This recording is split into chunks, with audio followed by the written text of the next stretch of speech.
Hollywood TV.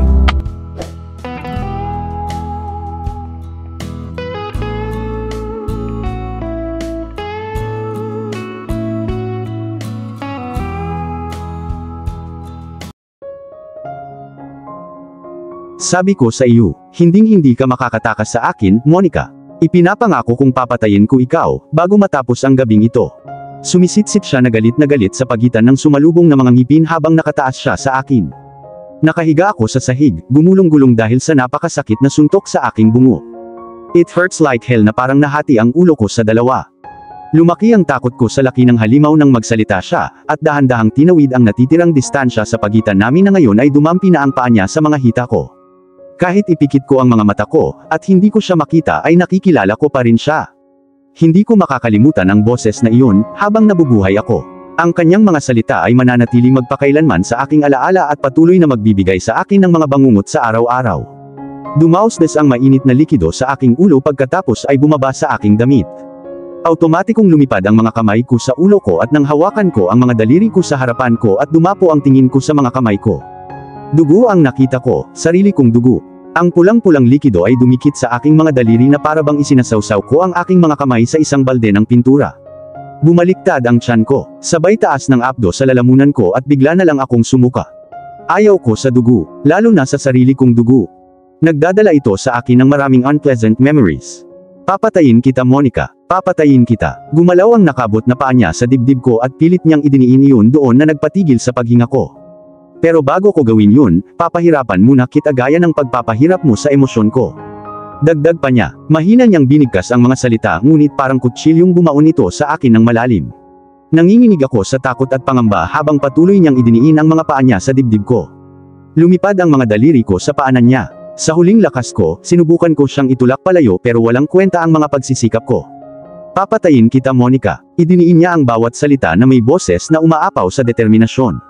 Ang kanyang mapang-akit na asol na mga mata ay kumikislap ng may lakas ng loob na parabang may tiwala siyang gagawin niya ito. Para siyang mabangis na hayop. Ako naman ay parang biktimang na corner na walang mapupuntahan. Anytime soon, pagkatapos niyang makipaglaro sa akin, tiyak na susuntukin niya ang laman ko hanggang sa makalabas sa katawan ko ang huling tanda ng buhay. Sa walang pag-asa na sitwasyong kinalalagyan ko, iniisip ko kung makakaalis pa ba ako dito ng buhay o makikita ko pa ba ang pamilya ko muli. Sa sobrang takot ko hindi ko magawang sumigaw. Gusto kong humingi ng tulong ngunit ang aking mga pagsisikap ay magiging walang saysay dahil walang sinuman ang maaaring marinig ang aking pagsusumamo. Ang tanging pagkakataon kong mabuhay ay ang pag-asa na may uuwi sa oras na ito at iligtas ako. Hindi lang ako ang kailangang mailigtas, si Catherine kailangan din maligtas. Hindi ko alam kung anong ginawa ni Vince sa kanya. I was hoping na okay lang siya. Bitawan mo ako. Naikuyong ko ang kamao ko at hinampas siya ng malakas sa paa pero hindi man lang siya natinag. Marahil, ang aking mga pag-atake ay masyadong mahina. Hindi ko kayang lumaban sa ganitong kalagayan ko. Wala na akong lakas para tumayo at makipag-away bago ako mamatay. Gusto ko siyang sipain ng malakas at bugbugin, pero hindi ko maigalaw ang buong katawan ko. Hinding-hindi ka magtatagumpay sa plano mo, Vince. Nabigo ka noon. At paulit-ulit kang mabibigo hanggat nabubuhay si Gabriel. Hindi magtatagal ang kasamaan mo. Darating ang karma na kumakatok sa iyong pinto para singilin ka sa mga masasamang bagay na ginawa mo. Iniluwa ang mga salita sa loob ng halos maririnig na bulong, habang ang aking tingin ay nakatingin sa kanya na may hindi masukat na puot. Kung nakakamatay lang ang tingin, malamig at walang buhay na siyang bumagsak sa sahig. Sumagot siya na may kasamang sarcastic na ngiti. Nanlilisik ang mga mata niya mula ulo hanggang paa. Sino ka para sabihin sa akin na hindi ako magtatagumpay? Isang oracle, Diyos ka ba? Huwag mo akong pagtawanan. Wala ako sa mood magbiro. Mahigpit na sabi niya at walang babalang pinatamaan niya ako ng isang malakas na sipa sa tiyan ko na nagpatalsik sa aking hininga. Nang tumama ang matigas niyang sapatos sa laman ng tiyan ko, napasigaw ako ng mahapdi at tumulo ang luha sa gilid ng aking mata. Kinagat ko ang ibabang labi ko, para pigilan ang mga ungol sa labi ko. Please, Gabriel. Please. I need your help. Inulit ko ang mga salita sa loob ng aking isipan na umaasang makalusot ako sa kanyang iniisip. Lumalala ang sakit ng ulo ko at lumabo ang paningin ko sa dami ng dugong nawala sa akin. Ang kanyang mga labi ay dahan-dahang pumulupot sa isang matagumpay na ngiti habang siya ay dahan-dahang lumuhod sa harapan ko. Tinitigan niyang mabuti ang mukha ko na parang naluluha sa sakit na nararamdaman ko. I will never allow Gabriel to have you. It's either he dies or you will. I will never allow you two to be together. Never. Habang nabubuhay ako, pahihirapan kita. Banta niya, nagsimulang magsitayuan ang mga balahibo ko sa katawan. I was creeped out sa paraan na hindi ko kailanman nararanasan. Vince is pure evil. Napahagalpak siya ng tawa na napuno ng buong kwarto. Tiningnan ko siya nang walang magawa, iniisip kung paano ako makakatakas sa isang taong may sakit sa pag-iisip nang hindi ako napatay. Hinding-hindi ka magtatagumpay sa masasamang plano mo, Vince. I swear that before God and everything I hold sacred.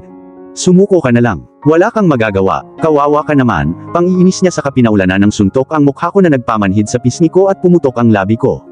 Bago pa ako makapag-isip ng isasagot, pinasok niya ang isang tela sa bibig ko. Nagpumiglas ako pero ang lakas ko ay hindi match sa lalaking kasing laki ni Vince. Walang kahirap-hirap niyang hinawakan ang mga kamay ko, saka itinali sa likod ko. Gumamit siya ng lubid para pigilan ang aking mga pulso. Nang matapos niyang itali ang mga pulso ko, kinaladkad niya ako sa sahig. Mag-isa akong kinaladkad sa sahig na parang balahibo lang ang bigat ko. Umaagos ang dugo ko sa likod ko, habang nabahira nito ang puting tiles. Sa puntong ito, mas walang magawa ako, kaysa dati. Ni hindi ko maigalaw ang mga daliri ko. Mahigpit na itinali ni Vince ang aking mga pulso na ang lubid ay marahas na bumaon sa aking laman kaya namamanhid ang aking mga kamay sa sakit. Sinubukan ko siyang sipain pero nagulat ako nang hindi gumalaw kahit 1 pulgada ang mga paa ko. Paano ako lalaban kung wala akong maigalaw na parte ng katawan? Mabilis na naubos ang lakas ko, at lalong lumala ang sakit ng ulo ko. Maging ang aking mga mata ay nagsisimula ng lumabo dahil sa dami ng dugong tumutulo mula sa aking matinding sugat. Anytime soon hindi ko na mapigilan ang sarili ko at mawawalan ako ng malay. Nagpatuloy si Vince sa pagsulong hanggang sa tuluyang makarating sa kusina. Sinipa niya ang pinto, hinila ako sa kusina at itinapon ako sa sahig sa tabi ng isang walang malay na katawan na naliligo sa pool ng dugo. Dumapo ang nakakatakot kong tingin sa mukha ng babae. Isang mahinang ungol ang kumawala sa aking labi. Catherine. No, no, no. Napasigaw ako sa kaloob-looban nang ang aking tingin ay naanod sa kanyang dibdib, at nakita ang masamang bala na dumudugo ang mga sugat. Nakatagilid siya, nakaharap sa direksyon ko. Nakapikit ang mga mata niya at walang palatandaan na humihinga pa siya. Basang-basa ng sariling dugo ang shirt niya. There was 3 bullet wounds sa kanyang dibdib. Ni hindi nga ako sigurado kung 3 lang iyon dahil hindi ko masyadong makita ang katawan niya. Madilim ang kusina, tanging ang ilaw mula sa bintana ay tumulong sa pag-iilaw sa silid ngunit hindi ito sapat para maging malinaw ang mga bagay-bagay. Bukod sa mga putok ng baril sa kanyang dibdib, dumudugo din ang kanyang ulo. Binasag ni Vince ang vase sa kanyang ulo. Agad siyang bumagsak sa sahig. Habang siya ay walang malay, kinaladkad siya nito patungo sa kusina kung saan tinapos siya ng baril. Si Vince ay isang bulok na bastard. Gusto ko siyang patayin dahil sa pananakit niya sa mga taong pinapahalagahan ko. Nagsimulang lumabo ang aking paningin. Kasalanan ko ang lahat. Kung hindi dahil sa akin, hinding-hindi malalagay sa panganib ang buhay ni Catherine. Kinain ako ng sobrang guilt na halos hindi na ako makahinga. Umaagos ang luha sa aking pulang-pula na mga pisngi. Binaril ni Vince si Catherine. Walang alinlangan, susunod ako sa kanyang hit list. Hindi pa niya ako papatayin dahil hinihintay niyang dumating si Gabriel para mapatay niya muna siya. Siya ay hindi matatag sa pag-iisip. Sigurado akong hindi siya magpapakita ng awa habang pinapatay kaming dalawa. I don't want to die tonight. Ayokong iwan ang buong pamilya ko. Ayokong iyakan nila ang malamig at walang buhay kong katawan. Higit sa lahat, ayokong may mangyaring masama kay Gabriel. Sisihin ko ang sarili ko kung may mangyaring masama sa kanya. Pakiusap tulungan mo ako Panginoon, paulit-ulit kong ungol. Hindi ko na kailangang bumaling sa ngayon maliban sa Diyos. Siya lang ang meron ako ngayon. Malakas ang pananalig ko sa kanya, at naniniwala akong hinding-hindi niya hahayaang magtagumpay si Vince. Tumunog ang telepono sa loob ng kusina. Napapikit ako sa biglang tumusok na tunog. Mabilis na kinuha ni Vince ang telepono sa glass table at sinagot ito. My dear half-brother, bulong niya, sumilay ang nakakatakot na ngiti sa labi niya. Natutuwa akong tumawag ka. Siyempre, ako to, Vince. Tumawag siya at kinuha ang wireless telephone at nagsimulang gumalaw sa direksyon ko. Ang aking takot ay dumami ng 10 ulit. Gagamitin ako ni Vince bilang pangpain para akitin si Gabriel dito. No, ayokong mangyari yun. Sa sandaling tumuntong si Gabriel sa bahay, walang katiyakan na aalis siyang alive sa lugar na ito. Desperado akong napasigaw ngunit, ang tela na nakatakip sa aking bibig ay naging dahilan upang hindi ako makapagsalita. Napahinto si Vince nang makarating siya sa gilid ko. Isang ngiti ang isinagot niya sa akin na sinagot ko naman ng isang matalim na titig. Sana patay na siya sa ngayon. Ang taong katulad niya ay hindi karapat-dapat mabuhay. Siya ay may posibilidad na gawing miserable ang mga tao para sa kanyang sariling kasiyahan at libangan. Nagpalaki si Samantha ng isang halimaw na katulad niya. Dinukot niya ang kanyang cellphone mula sa loob ng bulsa ng kanyang maong at kinuhanan ako ng litrato. Napapikit ako bigla sa nakakasilaw na flash ng camera. Pinagmasdan niya ang litrato at ngumiti siya ng tagumpay. Iminulat ko lang ang mga mata ko, nang magsimula na siyang lumipat sa direksyon kung saan nakahiga si Catherine. Huminto siya ng ilang pulgada ang layo nito sa kanya at kinunan din siya ng litrato. I just sent you the proof, Gabriel. I am waiting for you. Make sure you're alone or you will never see Monica alive. Pagbabante niya sa pagitan ng nagngangalit na mga ngipin. Papatayin ko siya gaya ng pagpatay ko sa kaibigan niya dito, kapag hindi mo sinunod ang utos ko. I'm warning you, half-brother. Sumirit siya. Bago pa makasagot ang kabilang linya, walang pakundangan niyang pinindot ang end button sa kabumagsak ang wireless na telepono sa counter ng kusina. Lumuhod si Vince sa harapan ko. Hinawakan niya ang buhok ko ng sobrang lakas na takot akong ma-harvest sa balat ko. Tumulo ang luha sa gilid ng mata ko, nang hawakan niya ang buhok ko. Panoorin mong patayin ko ang lover mo, Monica.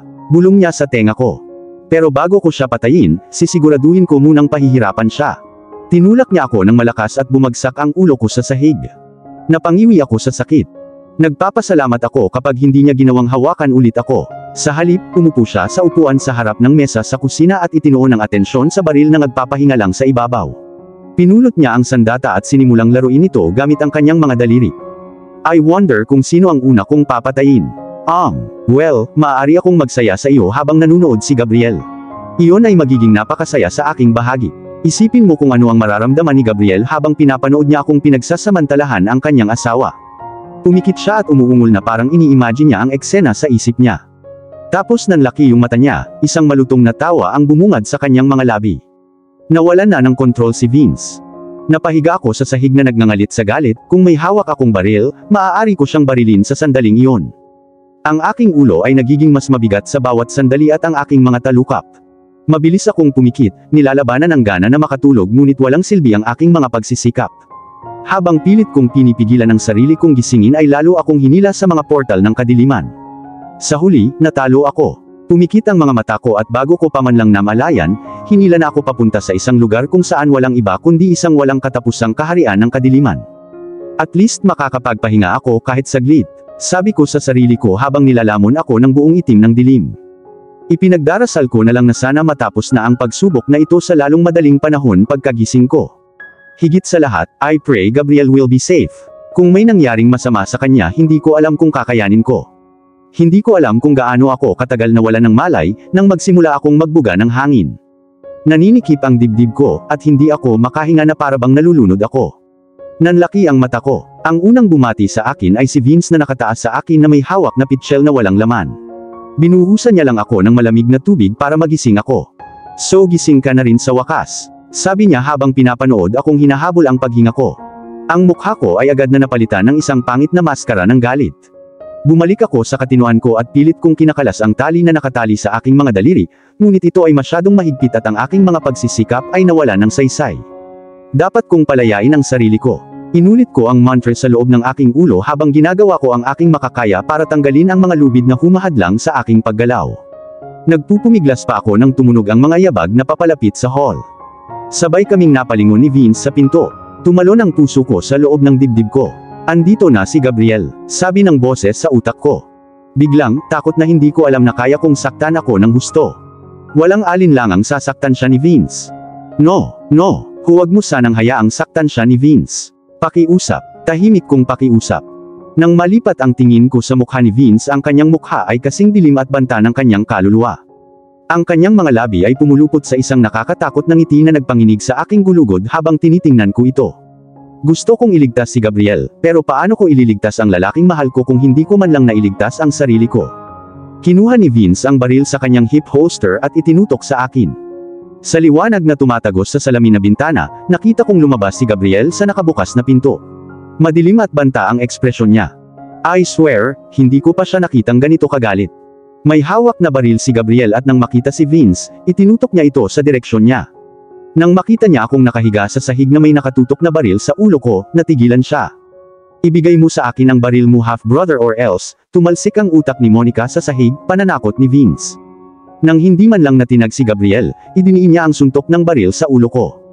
Ang malamig at matigas na metal ay bumabalot sa aking balat. Nagsimulang mamuo ang takot mula sa loob. Takot na takot ako na hindi niya sinasadyang mahila ang gatilyo. Hindi kamatayan ang kinatatakutan ko kundi ang pag-iwan sa mga mahal ko sa buhay. Masyado pang bata ang mga anak ko, at kailangan nila ako. Ayokong lumaki sila ng walang init at pangangalaga na maibibigay lamang ng isang ina sa isang bata. Ngayon ko lang din nakilala ang tunay kong pamilya. Gusto ko pa silang makasama. Ayokong iwan si Papa. Pagtanda niya, gusto ko ako ang mag-aalaga sa kanya. Ayokong iwan si Lola, siguradong madudurog ang puso niya kapag may nangyari sa akin. Ayokong magdalamhati siya sa pagkamatay ko. Ang aking mga kapatid na lalaki, 8 sa kanila, mahal ko ang bawat isa sa kanila ng pantay-pantay. Ayokong iwan sila ng maaga. Hindi man lang ako nakakasama sa kanila. Hindi ko namamalayan, tumulo na pala ang mga luha ko. Hindi ko pinansin ang paninikip ng dibdib ko, at nalipat ang atensyon ko sa 2 lalaking nakatingin sa isa't isa ng hindi maipaliwanag na puot. Nag-init ang temperatura sa loob ng silid nang bigla itong naging battle arena sa pagitan ng old nemesis. Hindi pa man nagsisimula ang tunay na laban, alam ko na talaga na ang dugo ay tatatak sa walang kapintasang puting sahig. Ang tanging alalahanin ko ay kung kaninong dugo ito. Kaninong buhay ang magwawakas ngayong gabi? I asked myself those questions kahit hindi ko naman masasagot. Kaya pumikit ako ng mariin at nagdasal na ang lalaking mahal ko ang ama ng aking mga anak ay maligtas sa kapahamakan at panganib. Sabi ko, ibaba mo ang baril mo, naiinip na sabi ni Vince. Iminulat ko ang aking mga mata at tumingin ng malalim sa mga mata ni Gabriel. Marahan kong ipinilig ang ulo ko, senyales na huwag niyang ibababa ang baril niya. Alam naming pareho na kapag naibaba na niya ang nag-iisang sandata niya, ito na ang simula ng aming wakas. Pareho kaming mamamatay. Kung sakaling barilin ako ni Vince, at least maprotektahan pa ni Gabriel ang sarili niya. Balak pa rin kaming patayin ni Vince. Hindi niya ililibre ang isa sa amin. I'm sorry, Monica. Kailangan kong gawin ito para protektahan ka, sabi ni Gabriel. Nagsusumamo ang mga mata niya habang nakatingin sa akin. Dahan-dahan niyang ibinaba ang baril sa sahig. Sipain mo ang baril. Ungol ni Vince. Napangiwi si Gabriel sa kanyang panga, at ginawa ang utos ng kanyang half-brother. Sinipa niya ang baril at dumulas ito sa kung saan nakahiga si Catherine. Ibinaba ni Vince ang baril palayo sa akin at lumipat kay Gabriel na nakatayo malapit sa pinto habang nakataas ang mga kamay sa ere. Hindi maipaliwanag na takot ang sumalubong sa akin sa loob habang pinapanood ko si Vince na itinaas ang baril at itinutok ito sa ulo ni Gabriel. Gusto kong sumigaw pero hindi ko magawa. May nakapasok na tela sa bibig ko at hindi ko maigalaw ang labi ko. No, napasigaw ako sa kaloob-looban, pilit na kinakalas ng mga daliri ko ang mga tali, ngunit wala akong sapat na lakas para kumalas ito. Sa sobrang takot ko ay halos hindi na ako makahinga. Tumulo ang mga luha sa namumula kong pisngi na parang walang katapusan na talon habang pinagmamasdan ko si Vince na pinatamaan si Gabriel na nagpaatras sa huli. Hindi pa nakontento si Vince, isa na namang suntok ang ibinato niya, sa pagkakataong ito ay dumapo ito sa panga ni Gabriel.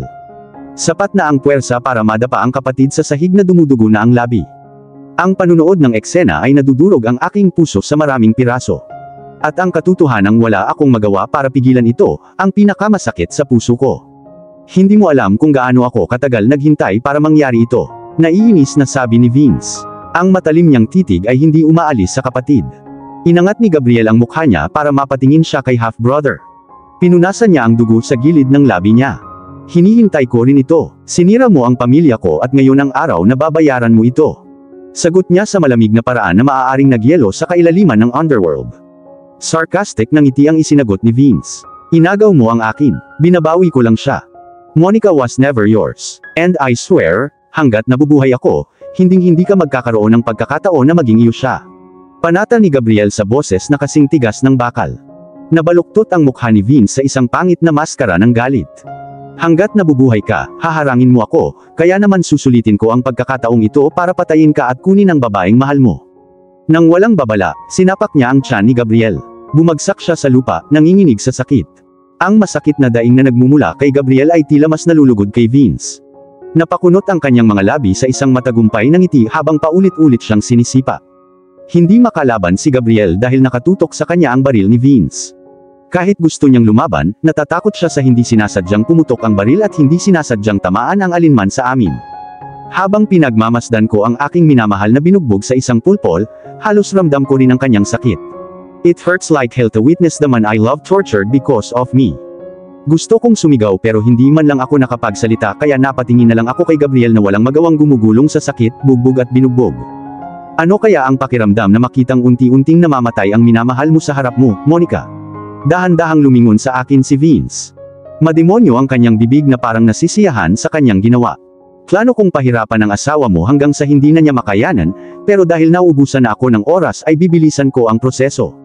Papatayin ko siya ngayon. Baka may dumating na pulis kaya kailangan kong tumakas at isama ka before dumating sila.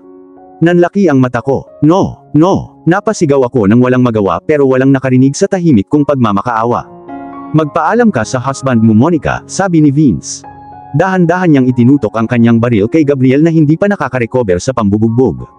Nakasubsob pa rin siya sa sahig, nakahawak sa tiyan niya habang sinusubukang i-overcome ang sakit. Napatingin ako sa baril na nakatutok sa ulo ni Catherine.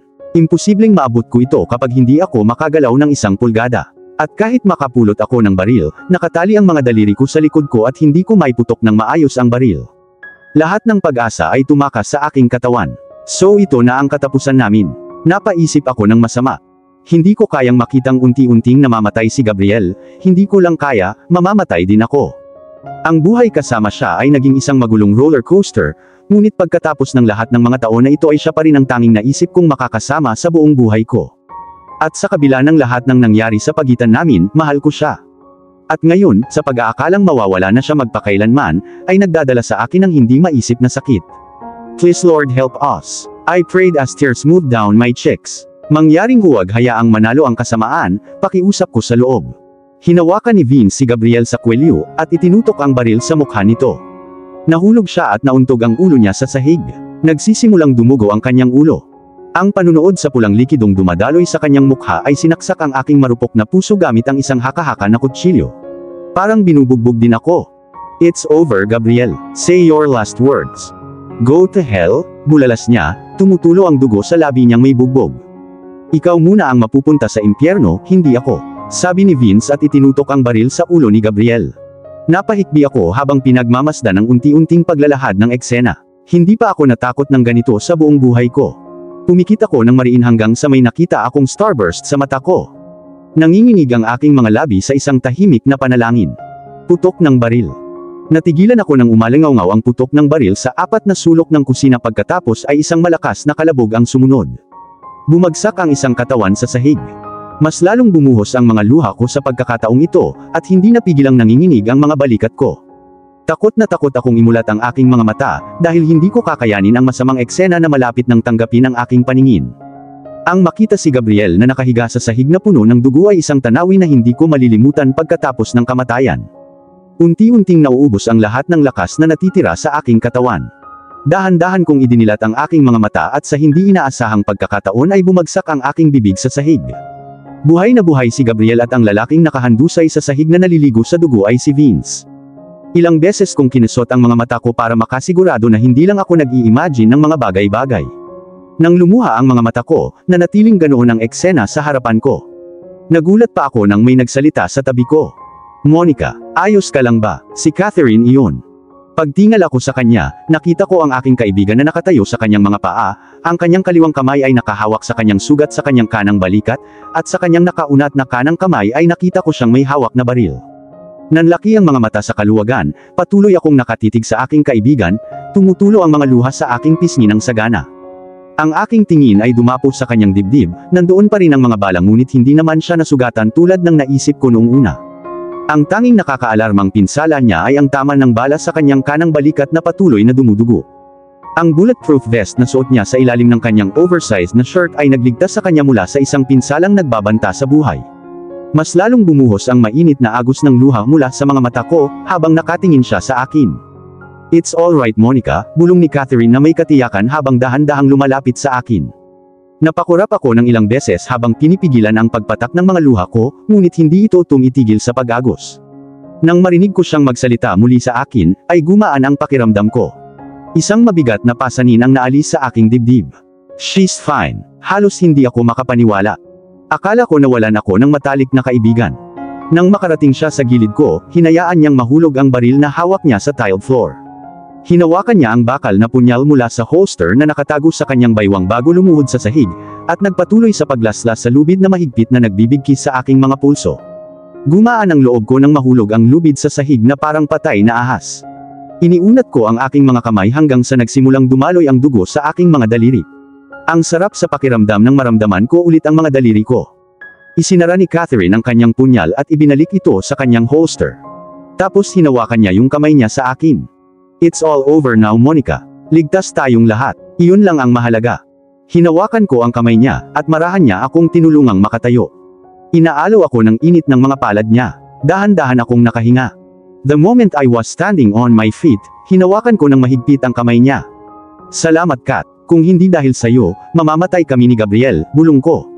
Ang 1,000 pasasalamat ay hindi magiging sapat upang ipahayag ang aking pasasalamat sa ngayon.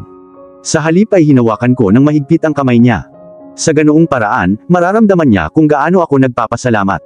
I'm glad you're safe, sabi ni Catherine na walang pakialam sa sugat niyang dumudugo.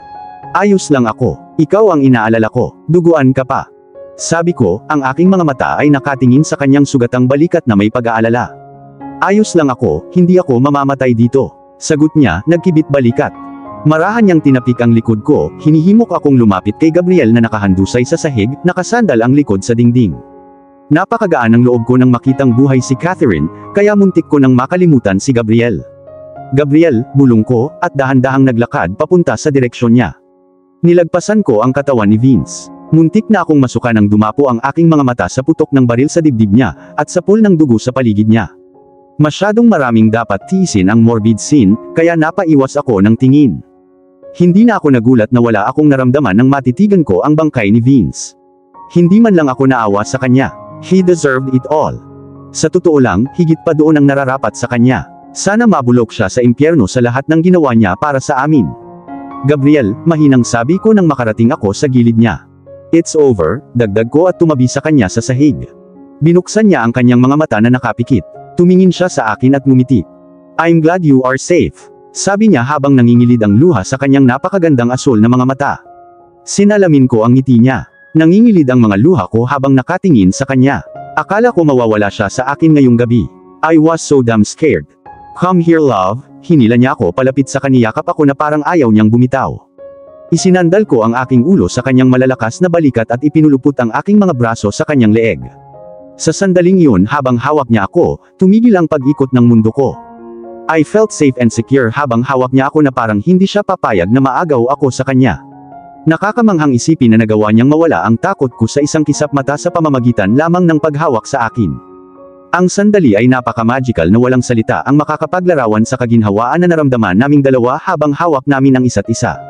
We spent the minutes clinging to one another as if it would be the last time we could together. Gayunpaman, ang saya na aming nadama ay pansamantala lamang. Isang nakakabasag na sigaw ang pumuno sa apat na sulok ng silid. Nanlaki ang mga mata ko, at nanlaki ang mata ko sa gulat nang dumapo ang tingin ko kay Vince. Nakataas ang kanang braso niya sa ere. Nakatutok sa direksyon ko ang baril na hawak niya. Huli na ang lahat ng babala ni Catherine. Walang humpay na hinila ni Vince ang gatilyo. Umalangaw-ngaw ang putok ng baril sa loob ng silid. Nangyari ang mga bagay sa matinding slow motion. Bago pa ako makagalaw ay mas hinigpitan pa ako ni Gabriel sa mga braso niya at tinakpan niya ang katawan ko. Isa pang putok ng baril ang nasaksihan ko ang pagbagsak ng katawan ni Vince sa sahig. Sa pagkakataong ito ay walang alinlangan siyang patay matapos ang bala ng baril ni Catherine ay dumiretso sa kanyang puso. Itatanong ko sana kung okay lang si Gabriel nang bumagsak sa ibabaw ko ang mabigat niyang bigat. Isang nakakatakot na hinga ang kumawala sa labi ko nang tumigil siya sa paggalaw. Gabriel, tinawag ko ang pangalan niya pero walang sumasagot. Paulit-ulit kong tinawag ang pangalan niya nang hindi ko namamalayan na kalahating sigaw ko sa gulat. Walang tugon. Tinulak ko ang katawan niya at napahiga siya sa sahig sa tabi ko. Nang tingnan ko ang aking mga kamay, napagtanto kong puno ito ng dugo. Nang lumipat ang tingin ko kay Gabriel, nakita kong tumutulo ang dugo mula sa ulo niya pababa sa mukha niya. Isang malakas na sigaw ang sumabog mula sa aking mga labi, at duyan ko ang kanyang ulo na may mantsa ng dugo sa aking mga braso. Gabriel, please gumising ka na. Answer me please. Paos na bulong kong pakiusap ngunit katahimikan lang ang sumagot. Bakit kailangang mangyari? Tanong ko sa aking sarili sa huling pagkakataon, bago sumuko sa isang nakakadurog na hikbi na yumanig sa aking buong katawan. At dito na po, nagtatapos ang part 63 ng ating kwento. Sabay-sabay po nating abangan ang susunod na kabanata. Maraming salamat po. God bless and stay safe.